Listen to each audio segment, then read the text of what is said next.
મિત્રો કામ રાખતા રખાઈ ગયું છું, પણ હવે ખાલી કોમેન્ટ કરી દેજો હું કેવો લાગુ છું. કારણ કે કામ રાખ્યું છે આપણે કડિયા કામનું. જોઈ લો કેવો લાગુ. આ કપડા કોણ ધોહે?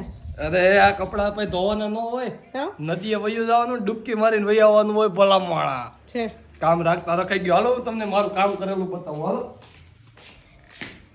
હાલો આટી દાદો ચેકિંગ માટે આવ્યા છે. જો આ આપણે બધું કર્યું છે કામકાજ, છે એ આપણે પોતે કર્યું. કોઈને કરાવવું હોય તો કોમેન્ટ મારી દેજો, નંબર લખી દેજો, હું કરવા આવી જાય. કારણ કે હીરામાં છે મંદી. કરવું હું ખેતીમાં મગ વાવ્યા છે, હા રે વાવ્યા, આપણે જ વાવ્યા નથી. એટલે આપણે કાંઈ ઉપજ તો છે નહીં ખેતીની. એટલે આવો નાના મોટા કામ રાખી છીએ શીખતા શીખતા. કારણ કે પપ્પા હતા ત્યારે બધું થોડોક ટેકો કરતા, બટા આમ ને આમ માપ લેવાય. આ જો હવે પછી પાછી ઘીસ્યું માર્યા માર થયા છે હવે અમે. પણ એવું લાગે છે હાંજે એવું પ્રણ લીધું છે કે હાંજે પથ્થર ફિટ કરીને પછી ખાવાનું છે.